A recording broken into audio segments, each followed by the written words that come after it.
All is well அப்படின்னு ஒரு comedy பண்ண போறாரு. எல்லாரும் ஷேர் பண்ணலாமா?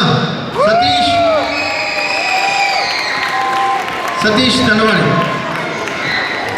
இவங்க ஃபேமிலியிலேருந்து ஆல்ரெடி 2 பேர் பெர்ஃபார்ம் பண்ணாங்க. இவர் தான் பாக்கி. இப்போ எல்லாம் கேட்குதுங்களா? ஓகே. கேட்கலனாலும் ஒன்றும் பெருசாக மாற்றிட முடியாதுங்க. இதை வச்சு தான் நீங்கள் சமாளிச்சாகணும். குழந்தைங்களா? ஆல் கிட்ஸ் தம்பி, ஹலோ, செக் தம்பி. எல்லா குழந்தைங்களும் ப்ளீஸ் இந்த அங்கிள் பேசி முடிக்கிற வரைக்கும் புரியுதோ புரியலையோ சிரிச்சா மாதிரியே இருக்கணும். ஓகே,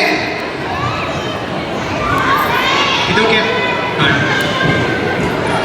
எல்லாம் அங்கே யாராவது உட்காரணுமா? All good. Okay. So last year யாரெல்லாம் கூட்டஞ்சோருக்கு இந்த கல்ச்சுரல் நிகழ்ச்சி பார்க்க வந்திருந்தீங்க? கொஞ்சம் கை தூக்குங்களேன். லாஸ்ட் இயர் இவ்வளோதான் லாஸ்ட் இயர் வந்திருந்தீங்களா? ஓகே. லாஸ்ட் இயர் என்னோட பர்ஃபார்மன்ஸ் எவ்வளோ பேர் பார்த்தீங்க? ஹலோ செல்லோ, I love you. Thank you so much. இதுதான் நான் என்னோட ஃபர்ஸ்ட் பர்ஃபார்மன்ஸுங்க. என் மனசு வருத்தப்படக்கூடாதுங்கிறதுக்காக அவங்க கை தூக்கியிருக்காங்க. Thank you so much. Okay. So இன்னைக்கு வந்து இந்த இது வரைக்கும் நான் எதுவுமே பண்ணதில்லை. ஃபர்ஸ்ட் டைம் வந்து நான் ஸ்டாண்டப் காமெடி பண்ணுறேன். எல்லாரும் கொஞ்சம் அமைதியாக இருந்தீங்கன்னா பெட்டராக இருக்கும். ஏன்னா நானே வந்து ஸ்கிரிப்ட் ஞாபகம் வச்சு அரைவரையாக தான் பேச போகிறேன். இல்லை நீங்களும் பேசுனீங்கன்னா நான் என்ன பேசணுமோ மறந்துடுவேன். இல்லை நீங்கள் பேசணும்னா வாங்க 2 பேரும் சேர்ந்து பேசலாம். Okay, alright, super. ஸோ நான் ஒரு 10 நிமிஷம் எடுப்பேன். அது வரைக்கும் அமைதியாக இருந்தீங்கன்னா போதும். அதுக்கப்புறம் பேசிக்கோங்க. ஓகே. ஸோ இந்த கூட்டாஞ்சோறு சைன்அப் ஷீட் வந்துச்சு. இந்த கல்ச்சுரல்ஸ்க்கு சைன்அப் ஷீட் வந்தோடனே நான் எடுத்து பார்த்தேன். ஓகே, சரி என்ன பண்ணலாம் அப்படின்னு பார்த்தா ஃபஸ்ட்டு வந்து மிமிக்ரி. ஸ்கூல் டைம்லேயே எல்லாரும் மிமிக்ரி ட்ரை பண்ணியிருப்போம் இல்லைங்களா? எல்லாரும் ட்ரை பண்ணுற மாதிரி நானும் ட்ரை பண்ணியிருக்கேன். நீனா புதுசாக அந்த ஆஃபீஸரா? நிலா பிடிக்க பச்சை பிள்ளை ஆசைப்பட்ட மாதிரி ஆசைப்பட்டியாமே. ஆசைப்பட்டிருந்தா பரவாயில்ல, சவால் விட்டியாமே சவால். இது யார் வாய்ஸ்ன்னு தெரியுதுங்களா?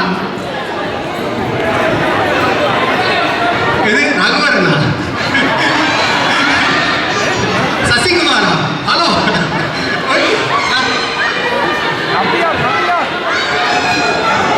ஆனால் எல்லா வாய்ஸும் சொல்கிறீங்க. எனக்கு சசிகுமார் தான் இங்கேருந்து கேட்டுச்சு.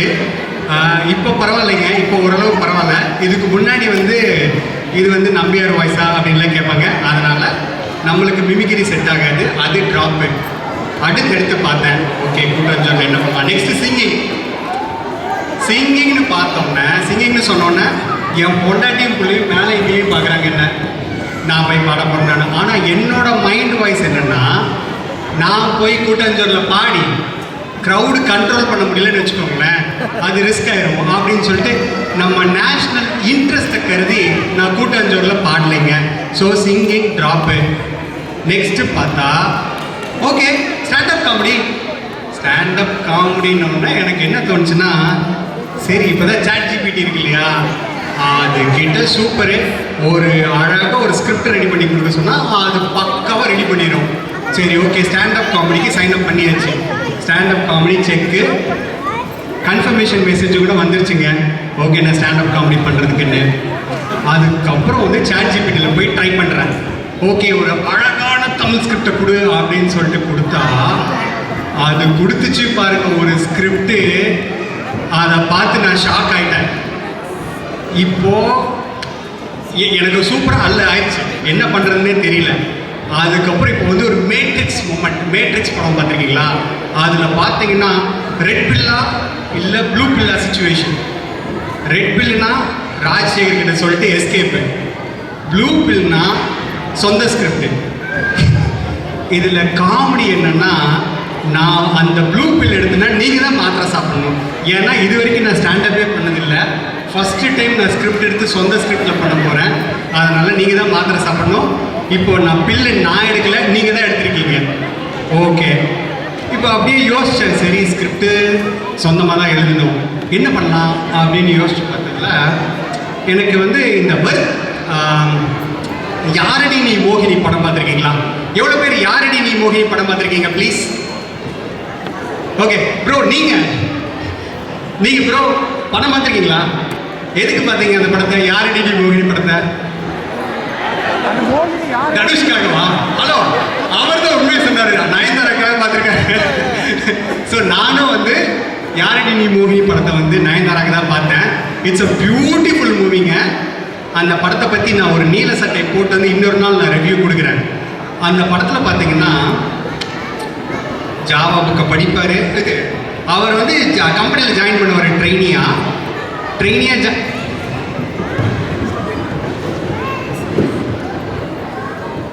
குழந்தைகளா நான் சொன்னது ஃபர்ஸ்ட் சொன்னது ஞாபகம் இருக்கா? நடுவில் பேசுனீங்கன்னா அங்கிள் ஸ்கிரிப்டை மறந்துடுவேன், அப்புறம் வேற எங்கேயோ போயிடுவேன் அங்கிள். ஓகே, ஸோ அவர் தனுஷ் என்ன பண்ணுவார்னா ஃபஸ்ட்டு ட்ரெயினியாக ஜாயின் பண்ணுவார். ட்ரெயினியாக ஜாயின் பண்ணிவிட்டு அவர் வந்து சிஸ்டம் கிராஷ் பண்ணிடுவார், ஃபுல் சிஸ்டம் கிராஷ் ஆகிடும். அதுக்கப்புறம் ஓவர் நைட்டில் ஜாவா புக்கை படிப்பார், காப்பியை படிப்பார், ஜாவா புக்கை படிப்பார், காப்பி படிப்பார். அப்புறம் நைட்டு ஃபுல்லும் பரபரன்னு டைப் பண்ணுவார். டைப் பண்ணி அடுத்த நாள் ப்ராஜெக்டை டெலிவரி பண்ணிடுவாரம்மா. அதே படத்தை வந்து இன்ஸ்பிரேஷனாக நான் எடுத்து நைட்டு ஃபுல்லு உட்காந்து காப்பியை குடிச்சிட்டு ஸ்கிரிப்டை ரெடி பண்ணிட்டேங்க. சரி, நம்ம இப்போ ஸ்கிரிப்டுக்குள்ளே போகலாம். இது அந்த டைமில் வந்து ஸ்கூல் முடித்ததுக்கப்புறம் நம்ம ஒன்று டாக்டர் ஆகணும், இல்லை இன்ஜினியர் ஆகணும். இதை தவிர வேறு எதுவும் ஆக முடியாது. டாக்டர் நான் வாங்கின கட் ஆஃப் மார்க்குக்கு டாக்டர் இல்லை, கம்பவுண்டர் சீட்டு கூட கிடைக்கல. நெக்ஸ்ட்டு அடுத்த ஆப்ஷன் இன்ஜினியர். இந்த யூனிவர்சிட்டியே சேர்ந்து நான் இன்ஜினியர் தான் ஆகணும் அப்படின்னு சொல்லிட்டு முடிவு பண்ணிருச்சு. அப்புறம் எடுத்து பார்த்தா முக்கியமான காலேஜ் பற்றி நம்ம கவலைப்பட வேண்டியதில்லை, ஏன்னா நம்ம கட் ஆஃப் மார்க் அப்படி. சரி, என்ன கிடைக்குதோ கிடைக்கட்டும் அப்படின்னு சொல்லிட்டு கோவைக்கு அருகாமையில் என்னென்ன இன்ஜினியரிங் காலேஜஸ் இருக்குன்னு எடுத்து பார்த்தேன். அதில் பார்த்தா Tamil Nadu college of engineering Karumathampatti, அங்கே தான் வந்து கம்ப்யூட்டர் சயின்ஸ் டிபார்ட்மெண்ட்டில் கிடைச்சது seat. Anybody from Coimbatore? Oh super. Erode, Salem, Avinashi, Tamil Nadu college of engineering தெரியுங்களா? தெரியாது இல்லையா? சூப்பர். தெரியுமா? சூப்பர். ஓகே, ரொம்ப நல்லது. ஏன்னா யாருக்குமே தெரியாதுன்னு நினச்சிட்டு இருந்தேன். அந்த காலேஜில் தான் படிச்சுட்டு வந்தேன். ஸோ ஓகே, நம்ம காலேஜ் இப்போ ஜாயின் பண்ணியாச்சு. காலேஜ் ஜாயின் பண்ணிட்டு ஃபஸ்ட் நாள் போகிறேங்க. ஃபஸ்ட் நாள் போனால் அவ்வளவு பேர் மலையாளிஸ், ஏகப்பட்ட மலையாளிஸ் காலேஜில் ஃபஸ்ட்டு டே போகிறேன். யாருக்கு அது? ஸோ ஃபஸ்ட்டு டே போய் பார்க்குறேன், அவ்வளோ மலையாளிஸ். என்னென்னா கோயம்புத்தூரில் இருக்கிற எனக்கே அது இன்ஜினியரிங் காலேஜ்னு எனக்கு அப்போ தான் தெரியும். நான் ஏதோ மியூசியம்னு நினச்சிட்டு இருந்தேன். என்னடா இவங்களுக்கெல்லாம் இவ்வளோ பேருக்கு வந்து தெரிஞ்சிருக்கேன் அப்படின்னு சொல்லிட்டு ஒரே ஆச்சரியமாயிருச்சு. சரி, ஓகே, காலேஜ் ஜாயின் பண்ணியாச்சு. காலேஜ் போயிட்டுருக்கு. யூஸ்வலாக என்ன பண்ணுவோம் காலேஜில்? கேண்டீன் போவோம், கடலை போடுவோம், சினிமா போவோம், அப்பப்போ டைம் கிடைச்சா கிளாஸுக்கு போயிட்டு வருவோம் இல்லையா? அதே தாங்க பண்ணிட்டு இருந்தேன். 6 மாதம் எல்லோரும் சும்மா இருப்போங்க. அந்த கரெக்டாக எக்ஸாம் டைம் அப்போது இந்த செமஸ்டர் எக்ஸாமுக்கு முன்னாடி நாள் உட்காந்து தனுஷ் மாதிரியே உட்காந்து எல்லோரும் பரபரன்னு படிப்போம். படித்தா கடைசி நாள் படித்தா என்னாகும்? வேறு என்ன, அரியர்ஸ் தான். அரியர்ஸ் விழுந்து என்ன இந்த ஹியூமன் மென்டாலிட்டி பார்த்தீங்கன்னா, அரியர்ஸ் விழுந்ததுக்கப்புறம் ஹியூமன் மென்டாலிட்டி பார்த்தீங்கன்னா, என்னடா கஷ்டப்பட்டு படிச்சுமே, அரியர்ஸ் விழுந்துச்சு, அந்த ஒரு நாள் படித்தது வேஸ்ட்டாக போச்சு அப்படின்னு சொல்லிட்டு ஃபீல் பண்ண ஆரம்பிச்சோம். அதுக்கப்புறம் நம்ம ஃப்ரெண்டுக்கு ஒரு 2 பேப்பர் போயிருக்கும். ஒரு 2 பேப்பர் ஃப்ரெண்டுக்கு போச்சுன்னா என்ன ஆகும்? நான் ரெடி தான் வரவா அண்ணன், நான் இறங்கி வரவா அப்படின்னு சொல்லிட்டு ஒரே ஹாப்பி ஆயிடுவோம். ஓ, இதில் தலை ஃபேன்ஸும் இருப்பீங்க இல்லையா? தலை ஃபேன்ஸு அதுக்காக ஒரே ஒரு பாட்டு போட்டுடலாம். விளையாடு மங்காத்தா விடமாட்டா எங்காத்தா வெளி வேஷம் போடாட்டா அப்படின்னு சொல்லிட்டு ஹாப்பி ஆயிடுவோம். இப்போ புரியுதா நான் ஏன் சிங்கிங் எடுக்கலன்னு? ஓகே, ஸோ இப்போ வந்து அப்படியே காலேஜை முடிச்சிடுவோங்க. இந்த 4 வருஷத்துக்கு அப்புறம் இன்ஜினியரிங் கற்றுக்கிறோமோ இல்லையோ, இந்த மல்லூஸ் எல்லாம் வந்து தமிழ் கற்றுட்டு போயிடுவாங்க, அவ்வளோதாங்க. ஸோ அதுக்கப்புறம் என்ன ஆகுது? நம்ம காலேஜ் முடிச்சதுக்கப்புறம் ஏதோ ஒரு ஜாபு. நம்ம வந்து இந்த தனுஷ் மாதிரியே வந்து கெட்டு செட்டு பிரிண்ட் எல்லாம் போட்டு ஒரு ஜாப் வாங்கியிருக்கோம். இங்கே எவ்வளோ பேர் சிவில் இன்ஜினியரிங் மெக்கானிக்கல் இன்ஜினியரிங் மக்கள்? சிவில் இன்ஜினியரிங்களா? Mechanical civil anybody? Okay. So civil engineering மக்கள் பார்த்தீங்கன்னு வச்சுக்கோங்களேன், நாங்கள் என்னைக்காவது சிவில் இன்ஜினியரிங் டிபார்ட்மெண்ட் வந்திருக்குமா? என்னைக்காவது நாங்கள் ரோடு போடுறோம், பிரிட்ஜ் கட்டுறோம் அப்படின்னு போயிருக்குமா? எல்லாரும் கிளம்பி சாஃப்ட்வேர் டெவலப் பண்ண வந்துடுதுங்க. ஸோ அப்படியே தாண்டி நம்ம ஒரு ஜாபில் செட்டில் ஆனோம்னா நம்ம யோசிச்சுட்டு இருப்போம், இந்த ப்ராஜெக்ட் எடுக்கலாமா, அந்த ப்ராஜெக்ட் எடுக்கலாமா, இந்த ஆன்சைட் போகலாமா, அந்த ஆன்சைட் போகலாமா அப்படின்னு சொல்லிட்டு யோசிச்சுட்டு இருப்போம்.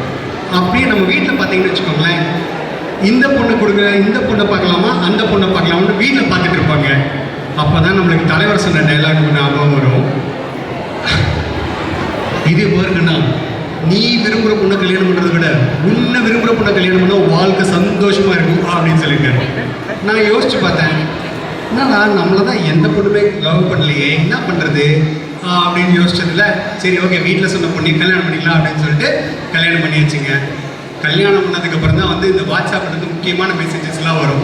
இந்த வாட்ஸ்அப் யூனிவர்சிட்டி மெசேஜஸ் பார்த்துருக்கீங்களா? அதாவது இந்த மெசேஜ் ஒன்றா எனக்கு ஞாபகம் இருந்தது என்னென்னா, உலகத்தில் நீ என்ன மாற்றணும்னு நினச்சாலும் கல்யாணத்துக்கு முன்னாடியே மாற்றிடு. கல்யாணம் ஆனதுக்கப்புறம் உன்னால் ஒரு டிவி சேனல் கூட மாற்ற முடியாது அப்படின்னு இருந்துச்சு. ஆஹா, இது இந்த மெசேஜ் வந்து நான் கல்யாணத்துக்கு முன்னாடி சொல்ல போயிட்டீங்களே அப்படின்னு ஆயிடுச்சுங்க. சரி, இந்த மாதிரி வந்து நம்ம வந்து ஃபீல் பண்ணிகிட்டு இருப்போம், என்னடா நம்மளால் வந்து மாற்ற முடியலையே உலகத்தில், எதையுமே மாற்றாமையே வந்து கல்யாணம் பண்ணுறோன்னு யோசிச்சுட்டு இருக்கிற டைமில் நம்மக்கிட்ட ட்ரிக்கான கேள்வியெல்லாம் கேட்பாங்க ஒய்ஃபு. ஏங்க, நான் சமைக்கிறதுலேயே, நான் குக் பண்ணுறதுலேயே உங்களுக்கு பிடிச்ச ஃபுட்டு எதுங்க அப்படின்னு கேட்பாங்க. இதில் என்ன கொடுமைன்னா, ஆன்சருக்கு ஆப்ஷனும் கொடுக்க மாட்டாங்க, நம்மளால் பாசமும் சொல்ல முடியாது. நம்ம என்ன மாதிரி ஆளுகள்லாம் எப்படின்னா, ஆன்சரில் 4 ஆப்ஷன் கொடுத்தாலே தப்பாக தான் சூஸ் பண்ணுவோம். இது ஆப்ஷனே கொடுக்கலன்னா என்ன பண்ணுறதுங்க? ஆனால் என்ன பிரச்சனை வந்தாலும் நான் பண்ணுறது வீட்டில் வந்து ஒரே ஒரு டெக்னிக் தாங்க யூஸ் பண்ணுறது. எது நடந்தாலும் ஒன்று சரிம்மா, இல்லை சாரிம்மா. என்ன தப்பு பண்ணியிருந்தாலும் நம்ம வந்து அப்பாலஜைஸ் பண்ணிட்டு விட்டுறணும். அதுக்கப்புறம் இல்லை, அவங்க எது சொல்லியிருந்தாலும் நம்ம கரெக்டுன்னு சொல்லிட்டு அக்செப்ட் பண்ணிடணும். இது ரெண்டும் பண்ணிட்டா எந்த பிரச்சனையும் இருக்காதுங்க லைஃப்பில். நான் வந்து இப்போ டைட்டிலுக்கு வரப்போகிறேன், ஆல் இஸ் வெல். எந்த பிரச்சனை வந்தாலும் வீட்டு ஹாப்பியாக இருங்க, ஆல் இஸ் வெல்னு சொன்னீங்கன்னா எல்லாமே வந்து நல்லபடியாக நடக்கும். இவ்வளோ நேரம் என் பேசினது வந்து பொறுமையாக கேட்டதுக்கு நன்றி. இது என்னோடய ஃபஸ்ட்டு பர்ஃபார்மன்ஸ்.